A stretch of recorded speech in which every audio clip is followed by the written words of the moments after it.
안녕하십니까. 바로본 TV 옹부즈맨의 김승재입니다. 지난주 연합뉴스 TV에서는 추석 귀경 관련 소식과 함께 개천절 행사 관련 뉴스, 또 항저우 아시안게임 관련 소식 등 다양한 뉴스들을 전해드린 바 있는데요. 먼저 지난주 주요 뉴스부터 정리해 보겠습니다.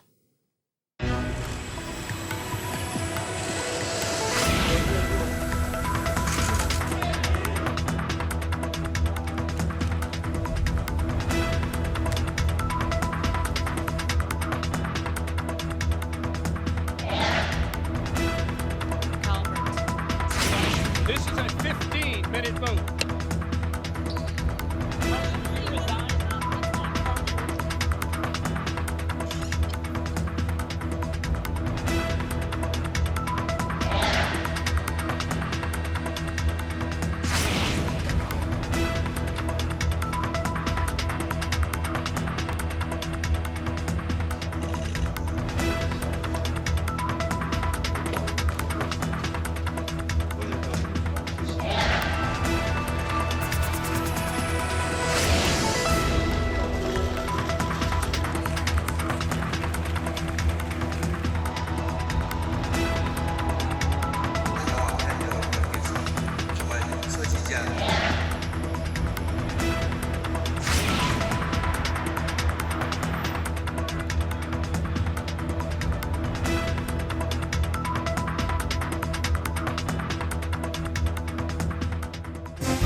명절을 맞아 많은 사람들이 그리웠던 가족을 만나기 위해 발걸음을 옮겼습니다. 설레는 마음을 안고 기차역을 찾는 사람들이 있는가 하면 막연히 매표 창구를 찾는 사람들도 있었습니다. 비대면 예매로 인해 나타난 현상인데요. 연합뉴스 TV는 지난달 28일 오후 6시 뉴스에서 이에 대한 내용을 다뤘습니다. 보도에서는 고령의 승객들이 비대면 예매에 어려움을 겪는 모습을 담았습니다. 명절 기차표 예매가 모두 모바일 앱 등 비대면으로 전환된 탓에 뒤늦게 매표 창구를 찾게 된다는 것인데요. 고령의 승객들은 온라인 등을 통한 예매 제도를 알고 있지만 사용법이 익숙지 않고 전화 예매도 원활하지 않아 창구 앞에 서 있을 수밖에 없다고 전했습니다. 또한 보도에서는 비대면 예매 경험이 있는 노인 60% 이상이 불편함을 겪었다고 밝혔는데요. 이에 대해 전문가는 공공에서 비대면 예매를 도입할 때에는 최소한의 대면 창구를 보장해야 한다고 지적하며 온 오프라인을 동시에 고려해야 한다고 주장했습니다. 우리 일상에서 디지털 전환의 속도는 매우 빠르게 나타나고 있습니다. 하루가 다르게 새로운 기술이 도입되어 우리 생활에 깊이 자리하고 있는데요. 노년층에서는 그 속도를 따라가기 어려워 디지털 전환이 버겁게 느껴지기도 합니다. 특히 디지털 격차가 과거 스마트폰과 PC 등에만 집중되어 나타났다면 최근에는 키오스크 등 다양한 기기에 대한 전반적인 활용에 대한 것으로 확대되고 있습니다. 이런 상황에서 이 보도는 갈수록 증가하고 있는 비대면 예매에 대한 사회적 논의의 필요성을 제기했다는 점에서 긍정적으로 평가됩니다. 그러나 한 가지 아쉬운 것은 우리 사회에서 이와 관련된 논의가 이루어지고 있는지 디지털 격차 해결과 관련된 구체적인 방안 등을 제시해 주었다면 더 좋았을 것으로 생각됩니다. 지갑을 들고 나오지 않아도 간편 결제로 물건을 구입하는 것이 가능해 이 서비스를 이용하는 사람들이 늘어나고 있는데요. 편리함이 있는 만큼 관련 사고도 증가하고 있다고 합니다.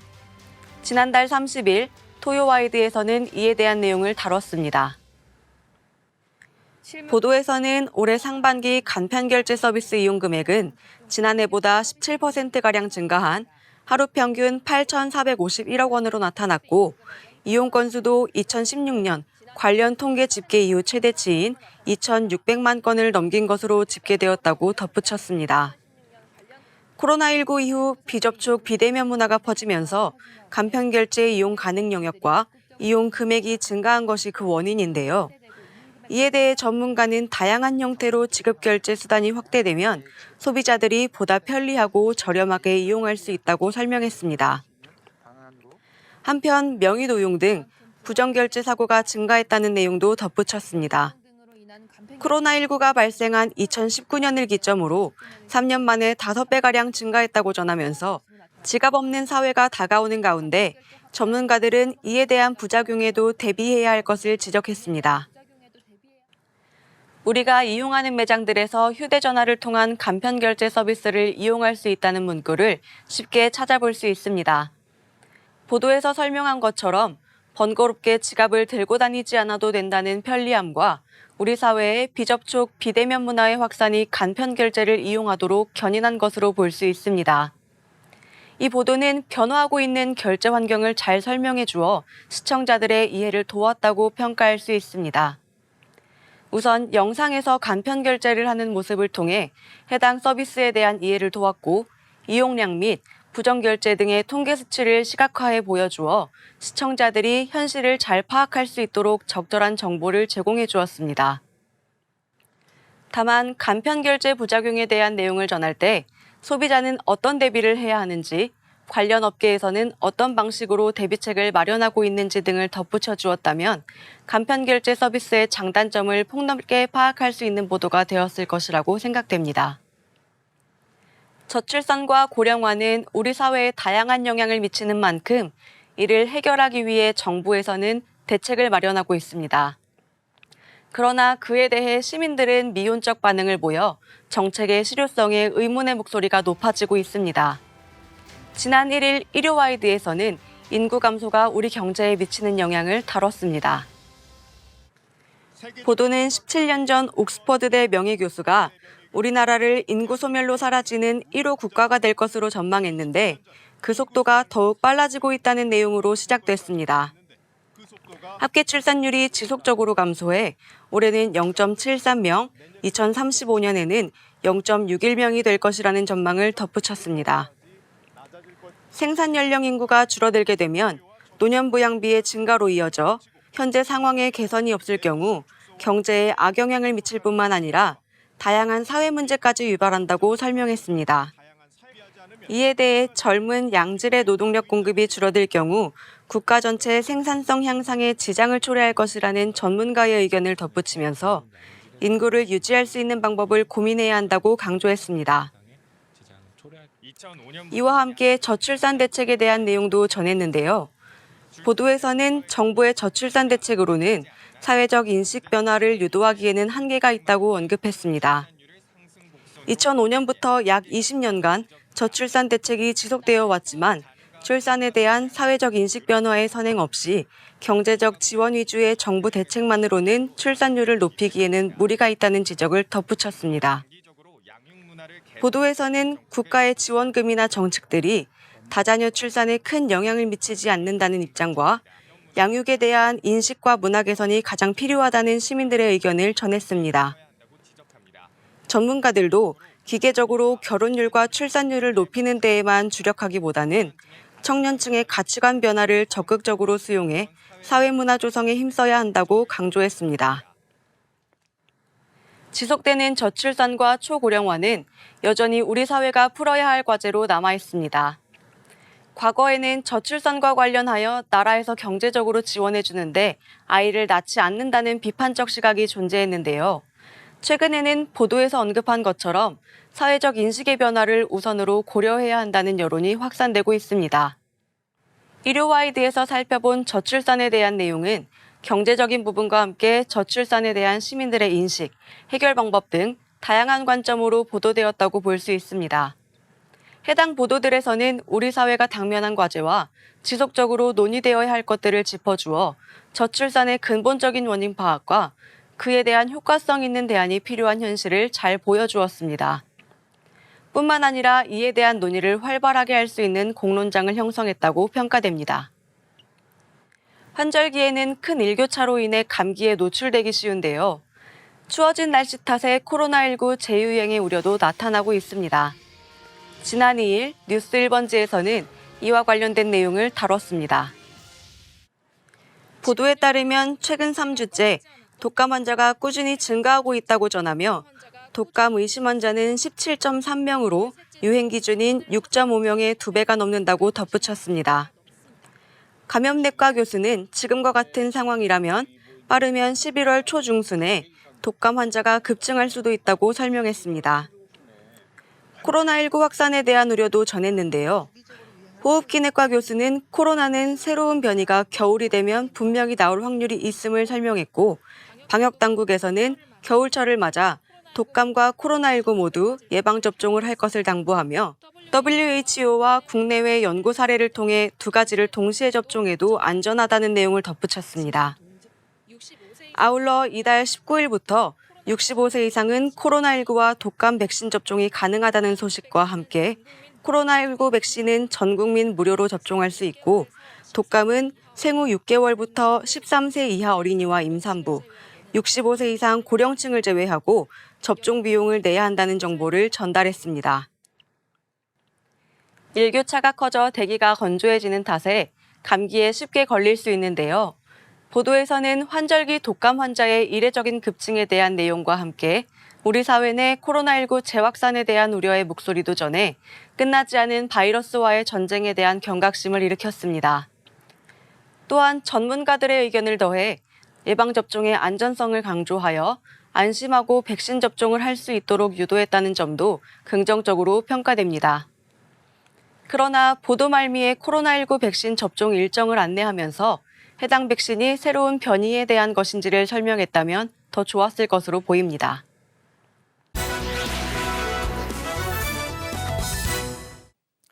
네, 이번 시간은 주말에 반경되는 제작 프로그램을 대학생의 시선으로 분석하고 평가해보는 시간이죠. 캠퍼스 TV 리포트입니다. 이번 주에는 인천대학교 박유빈 학생과 함께하겠습니다. 어서 오십시오. 안녕하세요. 네, 자 유빈 학생 지난주에 어떤 프로그램 모니터링했습니까? 네, 저는 10월 1일 방송된 풍경여지도를 모니터링했습니다. 이번 풍경여지도에서는 충남 청양의 매력을 잘 보여주었는데요.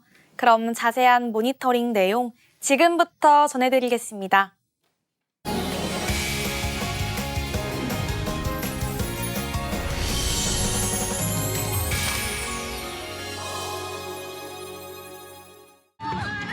방송은 충청남도 청양군의 한 축제 현장을 비추며 시작합니다. 바로 20년 넘게 이어지고 있는 청양고추 구기자 문화축제인데요. 청양고추와 구기자의 판로를 개척하고 소비자들에게 좋은 품질의 농특산물을 소개하기 위해서 최근 명칭도 새롭게 바꾸었다고 합니다. 고추탑 쌓기를 하는 시민들의 모습이 긴장감을 자아냈는데요. 다양한 지역에서 온 시민들의 인터뷰도 비추어집니다. 단돈 1,000원으로 고추를 담는 참가자들의 모습도 이어지는데요. 가득 찬 비닐봉지만큼 행복도 꽉 담아가는 참가자들의 모습에 덩달아 미소가 지어졌습니다. 청양고추가 들어간 음식부터 불로장생의 묘약 구기자까지 각종 먹거리를 즐길 수 있는 코너도 준비되어 있었습니다. 특히 갈증을 해소해주는 구기자차는 뒷맛이 상큼하고 구수한 것이 일품이라는데요. 7만 명의 방문객이 다녀간 이번 축제는 다양한 볼거리도 많은 문화의 장이었다고 합니다. 그중 가장 눈길을 끈 구기자 김밥 말기의 현장에서 참가자들은 99m 초대형 김 위에 김밥을 말기 시작하는데요. 완성된 김밥을 손에 쥔 시민들의 모습이 무척 즐거워 보였습니다. 청양은 푸르고 볕 좋은 땅이라는 뜻을 가졌다고 하는데요. 청양 칠갑산이 품은 호수, 천장호의 모습이 비추어집니다. 천장호는 1973년 농업용수를 저장하기 위해 조성한 곳으로 원래 조그만 곳이었지만 농어촌 공사에서 크게 확장해 만들었다고 하는데요. 천장호의 출렁다리는 2009년 개통되어 고추와 구기자를 형상화한 주탑이 특징인 다리라고 합니다. 개통 당시 국내에서 가장 긴 다리로 유명세를 타기도 했다는데요. 흔들리는 다리를 건너는 재미에 여전히 많은 사람들이 찾고 있다고 전합니다. 경치도 예쁘고 아들과 시간 내서 오니 하루가 즐겁다. 자연을 마주하고 느끼며 더 알게 되었다는 시민들의 인터뷰도 이어집니다. 이번엔 청양의 하늘을 자세히 관찰할 수 있는 곳, 칠갑산 도립공원 내에 위치한 칠갑산 천문대로 가봅니다. 신비로운 우주를 체험할 수 있는 천문대의 곳곳에 눈을 사로잡는 전시물들도 비추어집니다. 그 중에서도 돔 안에 자리 잡은 망원경은 360도로 회전하는 성능 좋은 대형 망원경이라고 하는데요. 천문대 주변에 도시가 없어 전국에서 5손가락 안에 들 만큼 관측이 잘 된다고 합니다.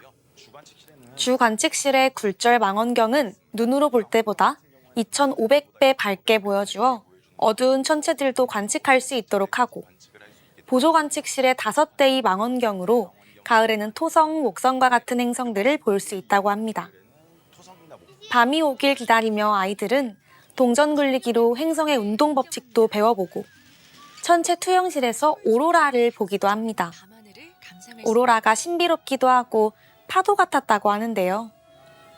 밤이 되고 보조 관측실에서 다양한 천체 망원경으로 밤하늘을 관측하는 사람들의 모습이 비추어집니다. 청양의 하늘에서 토성과 목성, 새로운 별자리를 관측하는 모습을 보며 저도 오늘 밤은 하늘을 올려다보리라 하고 생각했습니다. 불사초로 불리는 청양의 맹문동은 다양한 별미로 재탄생했다는데요. 특히 맹문동 한우갈비의 비결이 이어집니다. 약재로 쓰이는 맹문동을 6시간 달여 진액을 내고 직접 담근 간장과 마늘 풍미를 더한 양념장을 3일 동안 발효시키면 그 맛이 더 풍부해진다고 하는데요. 조선의 최장수왕 영조가 즐겼다는 맹문동을 어른과 아이까지 맛있게 먹는 모습에 입에 군침이 돌았습니다. 칠갑산을 병풍처럼 두른 호수의 잔잔한 물결과 발 아래 넘실대는 부드러운 능선, 붉은 빛에 눈이 즐겁고 건강한 맛에 입이 즐거운 곳, 충청남도 청양군이었다는 말로 방송은 마무리됩니다. 자, 모니터링한 내용 잘 봤습니다. 유빈 학생, 이번 풍경 지도를 보면서 어떤 점이 가장 와닿았습니까? 네, 저는 청양을 한 번도 가보지 않았지만 방송을 보며 당장 달려가고 싶었을 정도로 그 풍취에 반했는데요.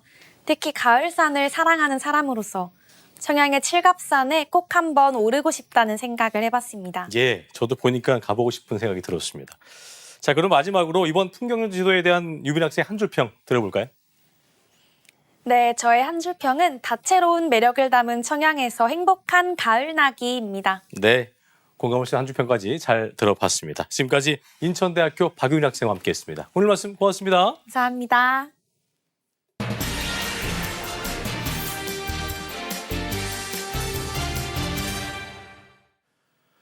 대한민국은 법률상 사형제도라는 것이 존재를 하고 있는데 그 집행에 대해서는 찬성과 반대 의견이 대립을 하고 있습니다. 오늘 TV와 비평에서 관련 내용들을 자세히 짚어보겠습니다. 도움 말씀에 국가공무원 인재개발원 김진 교수와 함께하겠습니다. 어서 오십시오. 네, 안녕하세요. 예. 자, 우리나라에서는 형법 41조에서 법정 최고형으로 이 사형을 포함시키고 있습니다만 사실 1997년 이후에 실제로 사형 집행은 이루어진 적이 없죠. 자, 이런 가운데 헌법재판소가 사형제도 위헌 여부를 심리 중인데요. 자, 먼저 우리나라의 사형 집행 현황 또 헌재 판결 등에 대해서 언론이 어떻게 보도를 했는지 짚어주시죠. 네, 그동안 사형제도는 이제 흉악범죄가 일어날 때마다 존폐 논란을 불러왔었죠. 예. 우리나라는 지난 97년 12월 30일 이제 마지막으로 사형 집행이 이루어졌고 이후에 20년 이상 사형 집행이 이루어지지 않았기 때문에 2007년 실질적 사형 폐지국으로 분류됐습니다. 얼마 전에 이제 법무부에서 내놓은 자료를 보면 지금 남아있는 사형 미집행자는 59명이라고 합니다.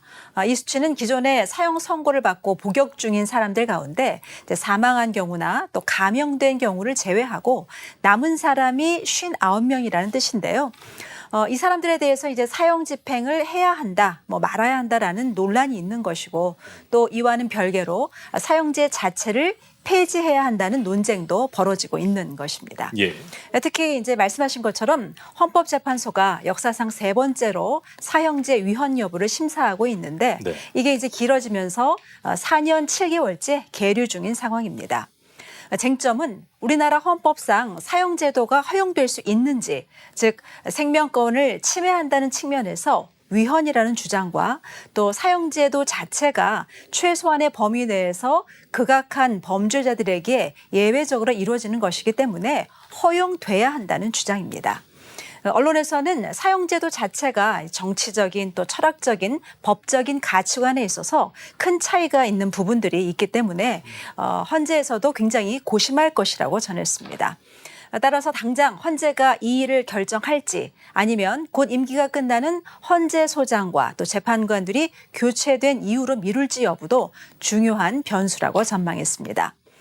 또 최근 이제 한동훈 법무부 장관의 여러 행보에도 관심이 집중됐는데요. 사형 집행시설을 점검하라는 지시라던가 또 연쇄 살인범들을 서울구치소로 이감하라는 지시 등을 두고 다양한 해석이 나오기도 했습니다. 동아일보는 법무부가 장기간 사형 미집행으로 태도가 불량해진 사형수들을 겨냥해서 사형 집행시설 점검에 나선 것이라며 교정당국 관계자의 말을 인용해서 한 장관의 지시 이후에 사형수의 태도가 개선됐다라고 전했습니다. 중앙일보는 재판관이 대거 교체되는 변동을 앞두고 주요 사건에 대한 헌재의 결정이 빨라질 수 있다라고 전망했습니다. 위헌법률 심판이던 지난 2010년과는 달리 이번에는 헌법소원 심판이기 때문에 재판관의 성향과 가치관도 주요 변수라는 것이죠. 또 법무부가 표면적으로는 사형제 존치론을 대변하고 있지만 실제 집행까지는 부담스러워한다라고 전했습니다. 경향신문은 법무부의 사형 집행 시설 점검에 대해서 사형을 집행하기 위한 검토 작업의 일환일 수 있다라면서 사형 집행이 단행된다면 모든 이슈를 빨아들이는 블랙홀이 될 수 있기 때문에 사형을 정치적 수단으로 이용한다는 비판을 피하기 어렵다라고 전했습니다. 그랬군요. 자, 사형 집행이 이루어지지 않다 보니까 최근에는 사형이 선고된 사례도 보기가 힘든데요. 네. 2016년이 마지막 선고였습니다. 하지만 최근 흉악 범죄자에게 무기징역 선고가 잇따르면서 사형제도 부활에 대한 목소리도 커지고 있는데 물론 반대 목소리도 만만치 않습니다. 네. 관련 기사 내용 짚어주시죠. 네. 최근에 이제 그 여론들을 좀 보면 사형제를 이제 찬성하는 쪽으로 기울어져 있습니다. 지난해 7월 한국갤럽이 전국 성인 남녀 1000명을 대상으로 실시한 설문조사를 보면 응답자의 69%가 사형제를 유지해야 한다라고 답했고 또 사형제를 폐지해야 한다는 응답은 23%에 그친 것으로 나타났습니다. 네. 언론에서는 법무부가 이 같은 여론에 발맞춰 사형제 관련 논의에 다시 불을 붙였다라고 전했습니다. 그러면서 정치권에서는 이번 정부 임기 내에 사형을 집행할 가능성을 완전히 배제할 수 없다는 전망이 나오고 있다라고 덧붙였습니다. 홍준표 대구시장도 법무부 장관을 향해서 사형 집행을 촉구하지 않았습니까? 예. 국민의 70%가 흉악범 사형 집행에 찬성하고 있고 또 모방 흉악범들도 사회 불안이 가중되고 있는 상황이라면 강경한 입장을 이제 드러냈었는데요. 사형 집행으로 다가가는 법무부의 움직임에 정치권도 힘을 보태는 모양새라고 전했습니다. 언론은 또 사형 집행 재개 가능성에 대한 전문가들의 다양한 의견도 전했습니다. 우선 찬성 측에서는 사형이 확정된 수감자들에게 형을 집행한다고 해서 헌법적 가치에 반하는 것은 아니기 때문에 국민의 법 감정을 고려해서 엄벌주의에 따라 사형 집행이 이루어질 수 있다는 의견을 제시하기도 했습니다. 반면에 이제 사형을 계속해서 집행해온 국가라면 몰라도 사형제 폐지 수순을 밟았다가 역행하는 건 불가능에 가깝다라면서 국가의 형사 정책적 방향은 물론이고 또 외교적 상황 등을 종합적으로 고려해서 신중하게 판단해야 한다는 입장도 전했습니다. 예. 어쨌든 현재 우리 사회의 여론은 사형 집행까지는 아니어도 제도로서의 사형제는 유지해야 한다는 의견이 높게 나오고 있습니다. 도저히 이제 재사회화가 불가하고 또 사회로부터 영구히 격리하는 것이 바람직한 경우 지금처럼 이제 무기징역 형태에서 가석방 등을 통해 이제 다시 나와서 범죄를 저지를 가능성을 차단하는 방안을 마련해야 한다라고 촉구했습니다. 그랬군요. 자, 이른바 엄벌주의가 약해졌다는 인식 속에 정부가 사형제도의 대안으로 가석방 없는 종신형을 제시했습니다. 하지만 관련 법안에 대한 발의가 많이 있었습니다만 국회 상임위 문턱을 넘지 못했었는데 가석방 없는 종신형 등 사형제도의 대안에 대해서 언론이 어떻게 보도하고 있는지 짚어주시죠. 네, 이제 앞서 말씀드린 것처럼 영구적인 이제 격리가 필요한 경우에 법무부가 가석방 없는 종신형과 관련한 그 형법 개정안을 냈습니다. 예. 법무부가 발의를 할 수는 있지만 법률을 개정하기 위해서는 국회 통과가 필요하죠. 쟁점은 가석방 없는 종신형을 사형제 폐지의 대안으로 제시할 것인지 아니면 폐지와는 무관하게 사형제와 병행해서 둘 것인지입니다. 대법원에서는 사형제가 폐지되지 않은 상황에서 가석방 없는 종신형은 허용하기 어렵다는 입장이고 법무부는 그렇지 않다는 의견에서 이번에 이제 입법안을 발의한 상황입니다. 가석방 없는 종신형 제도가 사형제의 대안으로 거론되고 있지만 실제로는 대법원이 사형제의 폐지를 전제로 논의해야 하는 사안이라면서 반대하고 있기 때문에 그래서 헌법재판소의 판단이 중요한 것이죠. 세계일보는 가석방 없는 종신형을 통해서 죄질에 따른 단계적 처벌이 가능하게 해야 한다는 입장을 전했습니다. 현행법상 무기징역보다 무거운 형벌은 이제 사형이 유일한데 사형을 집행하지 않으면서 흉악 범죄자에 대한 형집행의 공백이 생겨 제도와 현실 사이에 괴리가 생겼다라고 전했습니다. 한겨레 신문은 가석방 없는 종신형을 도입한 미국의 예를 들면서 엄벌주의 경향과 또 교정 비용만 키웠을 뿐 범죄 예방에는 큰 효과를 보지 못하고 있다는 비판이 나오고 있다라고 전했습니다.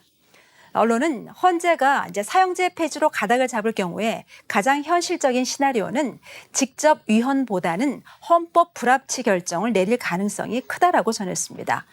즉시 법적 효력을 잃는 위헌과는 달리 헌법 불합치는 국회에 이제 개정 시한을 두고 국민 여론을 수렴해서 결정하는데요. 최근 잇따른 흉악 범죄로 인해서 정부 여당은 사형제 유지 쪽으로 기우는 형국이지만 국회가 최종 결정할 수 있다는 의견에 힘을 보태는 모양새였습니다. 그렇군요. 자, 사형을 집행하지 않거나 폐지하는 건 비단 우리나라뿐만이 아닙니다. 네. OECD 회원국 중에서 사형제도가 남아있는 나라, 우리나라와 일본, 미국의 일부 주라고 하는데 이번에는 사형제도에 대한 해외 현황 또 흐름을 좀 짚어보겠습니다. 언론은 어떻게 보도하고 있습니까? 네, 국제 이제 앰네스티에 따르면 사형제도를 완전히 폐지한 나라는 112개 나라인데요. 유럽과 캐나다, 호주, 중남미 대부분은 사형제를 폐지하고 가석방 없는 무기징역 같은 제도를 운영하고 있습니다. 예. 지난해 이제 실제로 사형을 집행한 나라는 중국과 이란 등 20개국뿐인데요. 이제 물론 사형제 폐지국이라도 흉악 범죄나 테러가 발생하면 어김없이 부활 여론이 고개를 드는 필리핀이라든가 아니면 또 정치적 반대자를 저지하기 위한 수단으로 활용하는 벨라루스 같은 나라들도 있습니다. 예. 언론은 이제 국제적 관점에서 사형제 폐지는 거스를 수 없는 흐름이라고 전했습니다. 다만 사형제를 대체할 수 있는 형벌이 없는 상황에서 무작정 폐지를 추진하기는 어렵다는 입장도 덧붙였습니다. 사형제 폐지국의 사정은 저마다 다르지만 폐지 과정에서 대개 이제 즉시 폐지보다는 점진적인 폐지 과정을 거치고 또 사형 선고가 가능한 범죄의 수를 줄이거나 사형 집행에 예외를 둔다는 것입니다. 독일은 절대적 종신형을 폐지하고 최저 복역 기관을 둬서 복역을 마치면 가석방이 가능하도록 한 상대적인 종신제를 도입했고요. 또 영국은 범죄자에 따라서 최저 복역 기간을 달리합니다. 미국 같은 경우도 이제 최근에 가석방 불가능 종신형에 대한 비판이 나오면서 상대적 종신형 도입을 추진하는 여론이 일고 있다라고 전했습니다. 그렇군요. 자, 사형 제도에 대해서 그 어느 때보다 국민의 법 감정이 앞서고 있습니다만 네. 사형의 실제 효과나 또 국내의 외 상황 등에 대해서 보다 객관적이고 냉정한 분석이 필요해 보이고요. 언론의 역할도 그만큼 중요하다고 할 수 있겠는데요. 끝으로 언론이 해야 할 역할에 대해서 짚어주시죠. 네, 꽤 이제 오래전 영화이긴 한데 네. 우리들의 행복한 시간이나 아니면 데드맨 워킹 같은 이런 사형제에 대해서 한 번쯤 생각해 보게 만드는 다양한 작품들이 있었죠. 또 긴 시간 동안 토론회의 단골 주제로 등장할 만큼 사형제의 존폐 여부는 답을 내리기 간단치 않은 도덕적인 딜레마가 있습니다. 시대마다 국민 법 감정도 조금씩 변화가 있기는 하지만 사형제도는 고려해야 할 복잡한 문제가 얽혀 있는 사안입니다. 그렇다고 해서 논의 자체를 피할 수도 없기 때문에 단순히 이제 존폐 여부뿐만이 아니라 대안을 마련하기 위한 사회적 공론화가 필요한 때가 아닌가 생각합니다. 여론은 사형제 유지가 우세하지만 대체 형벌을 전제로 한 폐지론에도 어느 정도 공감대가 형성이 되어 있는 만큼 언론은 균형 있는 시각으로 이 사안을 다뤄야 할 것입니다. 만약 사형제가 폐지 수순으로 가는 결정이 나온다면 언론은 우리 사회가 어떤 부분들을 준비해야 하는지 짚어야 할 것입니다. 사형제의 대안이라 하더라도 부작용이 없는 것은 아니고 또 이에 따른 반론도 만만치 않기 때문에 심도 있는 보도가 필요해 보입니다. 무엇보다 이 사형제도는 여론에 기댄 포퓰리즘이 아니라 수기 과정을 거친 합의로 결정돼야 한다는 점을 잊지 말아야 할 것입니다. 네, 언론이 꼭 기약해야겠네요. 지금까지 국가공무원 인재개발원 김진숙 교수와 함께했습니다. 고맙습니다. 네, 감사합니다. 네, 저희 옴부즈맨 제작진 여러분의 다양한 소중한 의견들을 기다리고 있습니다. 방송을 보시고 느낀 소감을 연합뉴스 TV 홈페이지나 내 시청자 게시판이나 SNS로 보내주시면 됩니다. 저희는 다음 주 시간 다시 인사드리죠. 여러분 고맙습니다.